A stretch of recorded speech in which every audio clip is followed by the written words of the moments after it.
දිව්‍යමය ඖෂධයක් විදියට වෙරළු. ඉතින් අද අපි කතා කරන්නේ වෙරළු ගැන. අපි දැන් වෙරළු ගැන කතා කරලා බලමු.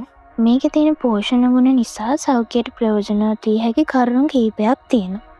උදාහරණ විදියට ප්‍රතිඔක්සිකාරක ලබා දෙනවා, ශරීරයේ ස්ට්‍රෙස් එක අඩු කිරීමට උපකාරී වෙනවා, විටමින් C ලබා ගැනීමට උපකාරී වෙනවා, ප්‍රතිශක්‍රීකරණ පද්ධතියේ සාමාන්‍ය ක්‍රියාකාරීත්වයට වැදගත් වෙනවා, ආහාර ජීර්ණයට උපකාරී වෙනවා.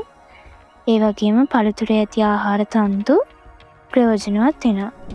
ඒ වගේම මේකේ තියෙන ෆයිබර් නිසා බඩවැල් වල සෞඛ්‍යයට හොඳයි. මල පහ ක්‍රියාව පවත්වා ගැනීමට උපකාරී වෙනවා. ඒ වගේම ශරීරයට අවශ්‍ය ඛනිජ වර්ග ලබා දෙන පොටෑසියම් වැනි ඛනිජ අඩංගු වෙනවා.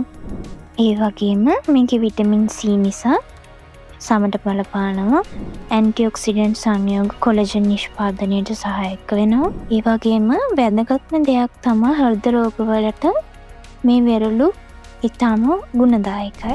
ඉතින් පෝෂ්‍යදායී පළතුරක් ලෙස ආහාරයට එක් කරගන්න පුළුවන්. ඒ වගේම මේ වෙරළු අඩු කැලරි සහිත ස්නැක් එකක් විදියට භාවිතා කරන්නත් පුළුවන්.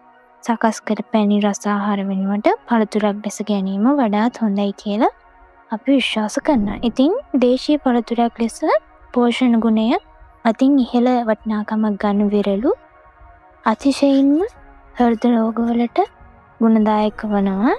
ඉතින් දේශීය දේ අගය කරමින් දිනපතා ආහාරයට විවිධ පළතුරු එක් කර ගැනීම වඩාත් සෞඛ්‍ය සම්පන්නව සිටීමට වැදගත් වෙනවා. මම හිතනවා මේ කරුණ වලට වැදගත් වෙන්න ඇති කියලා. ඉතින් තවත් මේ වගේ ලස්සන වීඩියෝ එකකින් වැදගත් වීඩියෝ එකකින් හමු වීමට බලාපොරොත්තු වෙමින් අදට අපි සමුගන්නවා. ඔබ සැමට සුබ දවසක්.